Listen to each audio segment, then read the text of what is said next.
Hello everyone, welcome to this new video of MyCAD, and this video is not going to be on any CAD software, it will be on StatPro. So in this video I am going to show you how to model this roof truss in StatPro. I have drawn this on CAD and I have found out the length of each member. The total span of this truss is 13 meter. As you can see here, it's 13 meter of the total truss, and the height of the truss is something about 1.863 meter. So to model that, first I will open StatPro. So I have pinned it in my taskbar. I'll just click on that, and here you can see my StatPro is opening.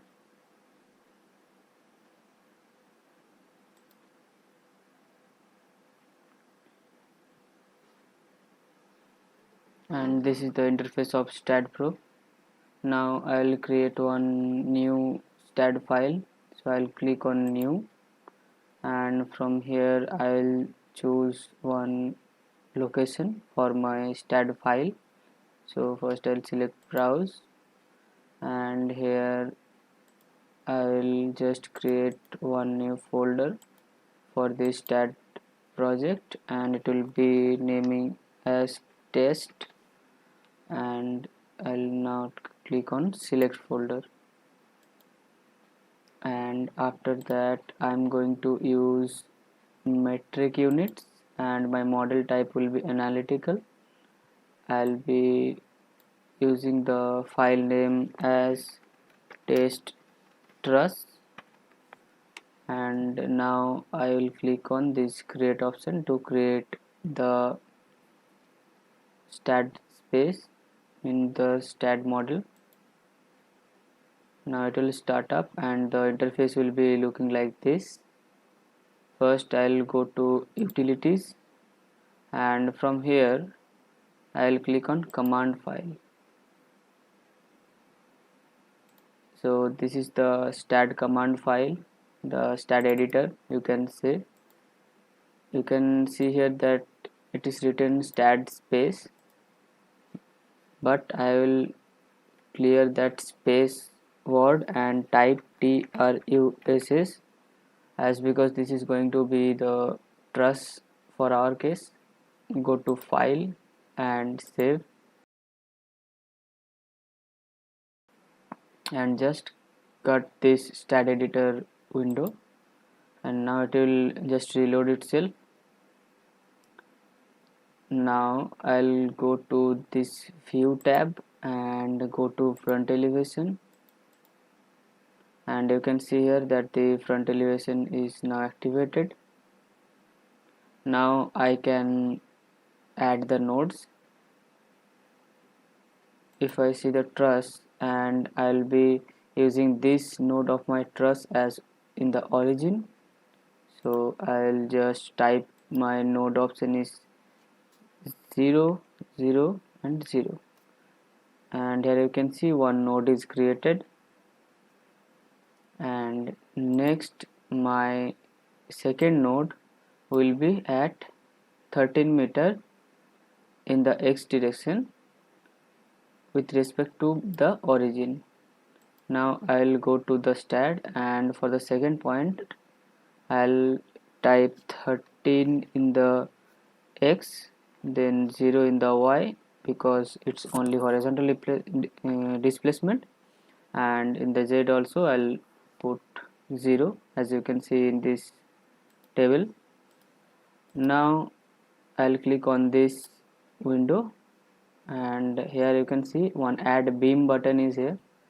Using this button I can add beam between any 2 points. I'll just click on add beam and just click on this first node and click on this second node to complete my beam.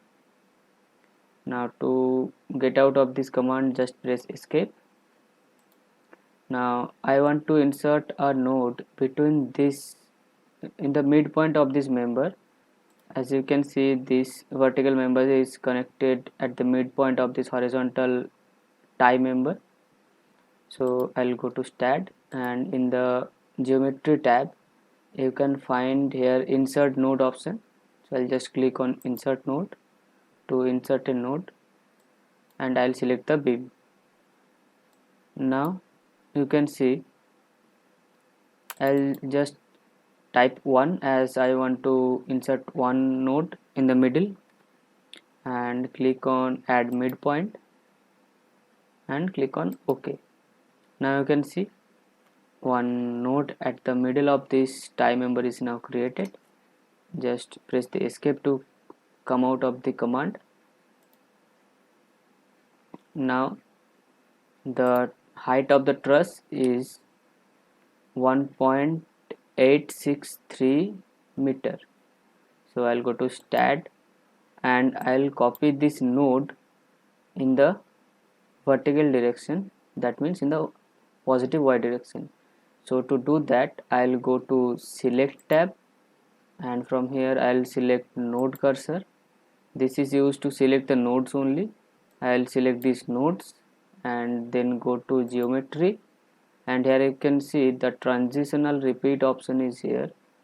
I'll click on this, and I want to repeat this node. The node I have selected, you can see here it's now red. I'll repeat this in the y direction, and my spacing will be 1.6. Let's check once. 1.863 meter.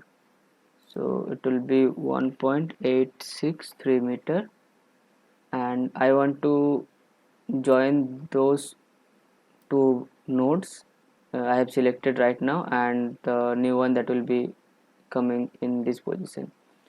So to link that, I'll just check in this link step option and just click OK, and you can see one node is created and these are linked with one beam. Now I'll go to this add beam and left click here and just add these two nodes using one beam, and now left click on this node and up, then left click on this node. You can see our truss is getting into shape. Now I will divide these rafter members into 4 parts. So to do that, first select the member, go to insert node in the geometry tab, and as we want to divide into 4 parts, then the inserted number of nodes will be 3. So here I will type n equals to 3 and click on add endpoints, and you can see our total beam is divided into 4 parts. And now I'll click OK, and here you can see total 4 equal parts has been created. Now similarly I'll select this beam and go to insert node, type n equals to 3, click on add endpoints, OK, and here you can see our rafter member is divided into 4 equal parts for this side and 4 equal parts for this side. Now for the bottom, I will check the length of the member. So this is the length of the member is 1.758 meter. I'll go to stat, I'll select this member and go to insert node, and distance is 1.7, how much was that, 1.758. Now I'll click on add new point and click on OK, and you can see the node is been created. And now I'll go to add beam to join them. I'll select this and this node to join them.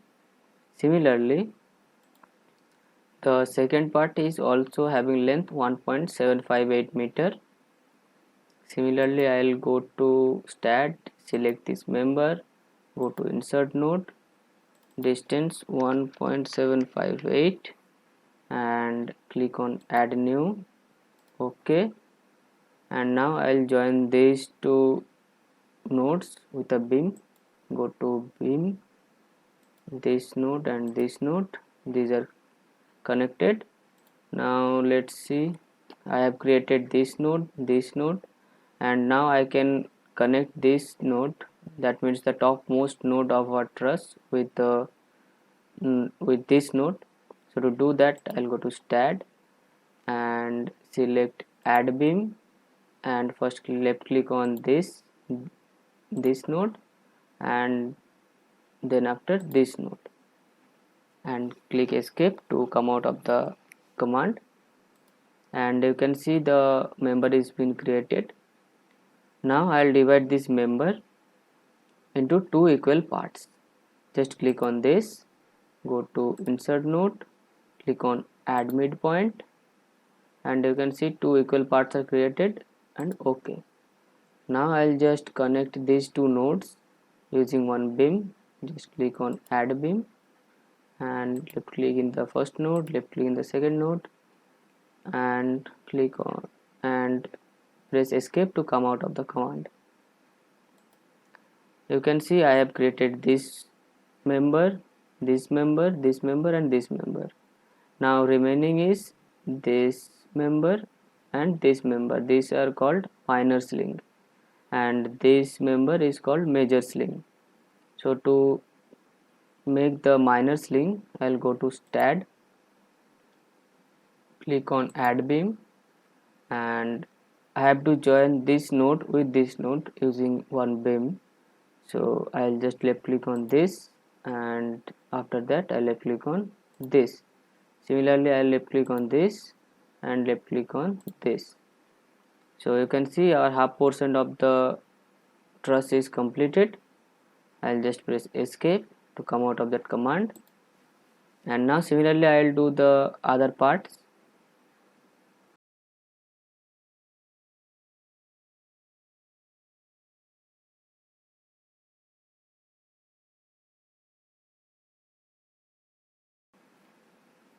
And you can see our truss is complete. As you see in this drawing, that this is the main truss, and we have created the truss in the STAD. After that, after creating that, I'll go to properties, and now we have to give some section, otherwise this will be just lines. So I'll go to section database,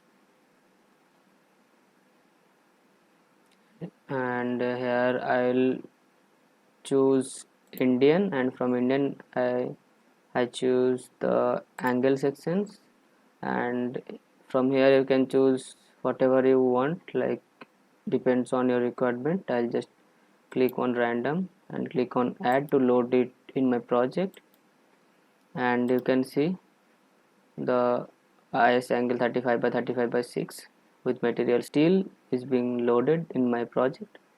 Now I will select all the members by dragging like this. You can see all the members are highlighted, and from here you can select assign to selected beam and assign. After that, this window will pop up. Click on yes. All the members are assigned with reference one section and material. If you go to material, you can see steel here. After the specification, normally STAD take the joints as fixed joints, but in the truss the joints are hinged, so we have to define that these member are hinged. And to do that, I'll go to beam option here, and from this window you have to find truss. You can see here truss option is here. I'll just click on truss, and from here click on add. So you can see the member truss specification is loaded in my project. Just I'll select this member truss option. Here click on assign to view, because this all the members is now visible in my screen, and I want to assign all these members as truss. So I'll just click on assign to view and assign. After that, click on yes, and you can see all the members are defined now as a truss. After this, I will give the supports. Without supports it means nothing. So I'll go to supports tab here, you can see in the after specification I'll click on supports, and you can see there is no support loaded or created, so I'll just click on create, and you can see here that some predefined supports are there. I'll go to pinned support and add it to my project, and you can see here that one support 2 is created here, that is hinge support or pin support. I'll just select use cursor to assign, means wherever I want to use this kind of support I'll just go to that node and click there. After that click on assign, and you can see the assign changed to assigning, and now according to the requirement I will left click on that nodes wherever I want to put the support, like I'll put here and I'll put here, and you can see two pin or hinge joint is created. Now I'll press escape, and you can see our truss is completely modeled.